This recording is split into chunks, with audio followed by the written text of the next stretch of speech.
The Devil's Bible, Codex Gigas. The Secrets of the World's Largest Book. At the beginning of the 13th century, a remarkable literary work was created in Bohemia. In past ages, it was rightfully dubbed the Devil's Bible, Codex Gigas, Liber per Grandis or Gigas Librorum. The first mention of the Devil's Bible comes from the year 1295, but it is supposed that the manuscript is about 65 years older. The book was owned by a small Benedictine monastery of Podlasis near Krudim, most likely around 1229. However, no records about its origin, author, or reason for writing it have been preserved.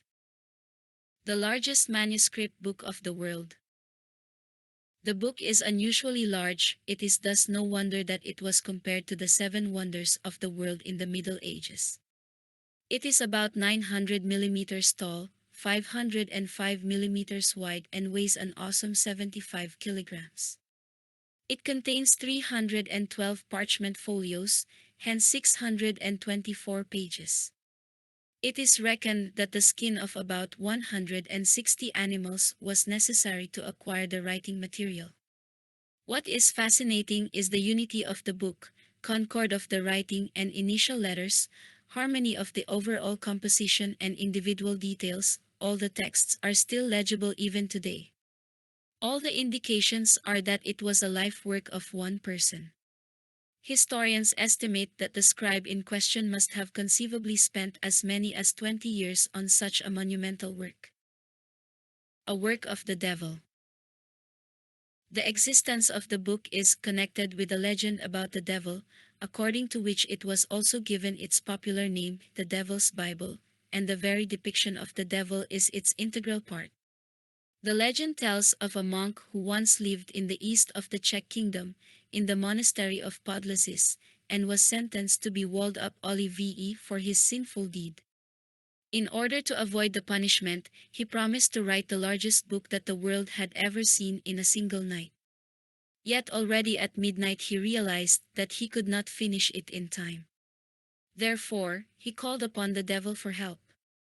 The legend has it that the monk drew the image of the devil into the book out of his gratitude. However, even though he escaped the punishment, his life turned to hell. Despite the satanic legend, the codex was never condemned by the Inquisition but, on the contrary, it became the focus of interest of scholars and lovers of art and curiosities. What does the manuscript contain? The book is written in Latin and contains 14 texts of different character. The actual text begins with the Bible, the Old Testament, followed by texts of varying subject matter. One of these is the so-called penitential, a manual for priests with a list of sins and appropriate ways of atonement. And exactly here, on page 290 recto, the most extraordinary thing can be found. An almost half a meter tall color figure of the devil is depicted here. Several pages that follow are dark and gloomy both in their appearance and in their content. They contain medical incantations to drive out falling sickness, ague, or to detect a thief. This chapter is followed by the most valuable document, the Chronicle of Bohemia, Chronica Bohemerum, by the Dean of the Prague Chapter Cosmas, 1045 to 1125. This copy is one of the oldest and best. At the very end, there is a list of the days on which Easter would fall over the next few years. About the exhibition. The National Library of the Czech Republic, in conjunction with the National Library of Sweden, is preparing an exhibition where the original Devil's Bible will be presented to the public.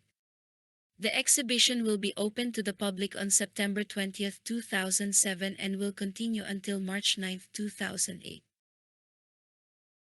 Apart from the original of the rare manuscript itself, the visitor will also have the opportunity to become better acquainted with the content of this largest medieval book and follow its dramatic journey through the centuries. The first place connected with the existence of this manuscript is the monastery in Podlasis near Krudim, from which the book traveled to Sedlec near Kutna Ora, having been pawned to the Cistercians there. From Sedlec, The pledge was redeemed in 1295 by the abbot Pavel Baver for the library of the monastery in Brevnov, where it became an object of interest of the Bishop of Prague Gregory Rehersagic of Waldeck and other scholars of that time. In May 1420, Taborites together with Praguers plundered, burnt and damaged the Brevnov monastery. During the storms of the Hussite Wars, however, the Benedictines of Brevnov took refuge in the fortified monastery in Brumov, taking with them a number of valuable objects, including the Devil's Bible. The book was vigilantly guarded in the monastery until it passed to the famous collections of Rudolf II. From there, at the end of the 30 Years' War, it was carried off as a particularly valued part of the war booty to Sweden.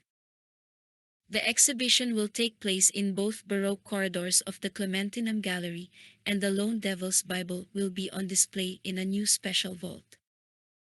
The pictures have been used with the kind permission of the National Library of Sweden.